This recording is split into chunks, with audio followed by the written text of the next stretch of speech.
first you don't succeed, try again. Just ask AB. He's filing another grievance against the NFL over his helmet for not having a full calendar year grace period to find a helmet that works for him, a source telling our Adam Schefter. The grievance is the latest part of Brown's ongoing fight against an NFL policy that requires helmet certification according to industry standards.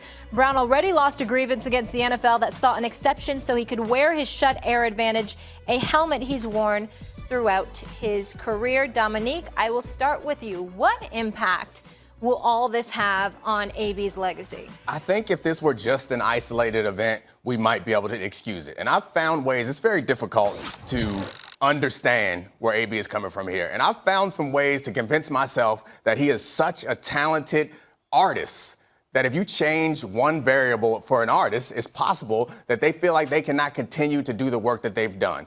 I could excuse, or I could convince myself to excuse this particular issue if this was isolated. But he has such a track record, and people compare him to somebody like T.O. and other guys like that. He has such a track record of off-the-field concerns that are, frankly, sometimes inexplicable, that I think that it's impossible for this not to be a footnote or even higher than a footnote in his legacy when we're talking about him, in part because the people who define his legacy are, by and large, the media, and this is all we feel like we're covering with AB. We don't cover how great he is. We talk about it, but the most intriguing stories about AB are how he has beef with a lot of Steelers, including the quarterback, and how he has frostbite on his feet, and how he refuses to play if he doesn't have the right helmet that is not as safe as other helmets. Like, that's going to be something that weighs down his legacy, and we look at a guy like T.O., had to wait a long time to get into the Hall of Fame, and many receivers have to wait a while to get in the Hall of Fame. These things will weigh on AB's legacy, no doubt.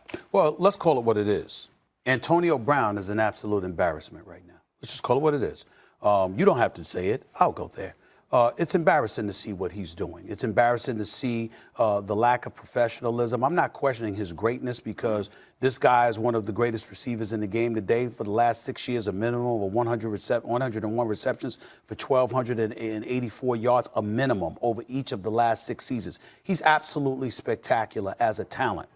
But with that talent has come an elevated level of arrogance that, as far as I'm concerned, is going to exact collateral damage against bodies far extending beyond him.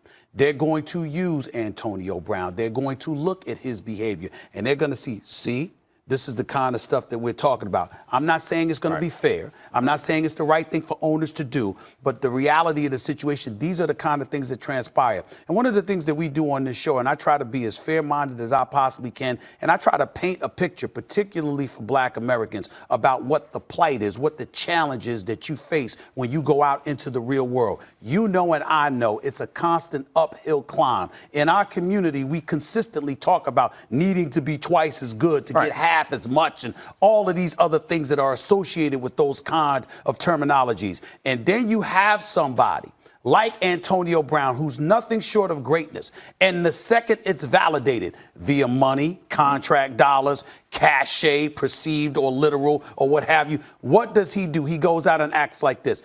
Dominique, there are over 2,000 players in the NFL at this particular moment in time. It'll get dwindled down, but it's over 2,000 players.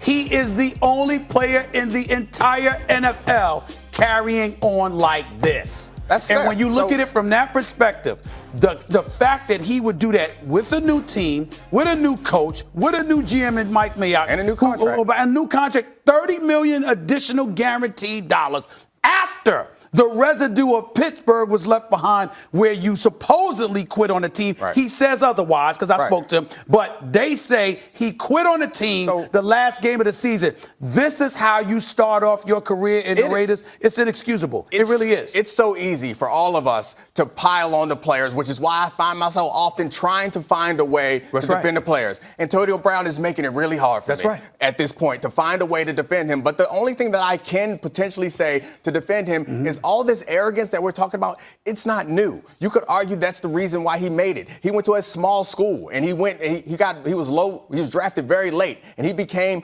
if not the best, one of the best receivers in the game. That is tied to the person that he is. And I agree that now he can still believe. Now, it's possible that if you have, like I mentioned before, he's an artist. If you try to change out the paintbrushes on a great artist, they might say that they cannot create the art that they want. So I think that is the best possible defense I can have for AB in this helmet issue. But I would still challenge you on us as black men feeling a responsibility to point this kind of stuff out. And here's why. Okay. And here's why.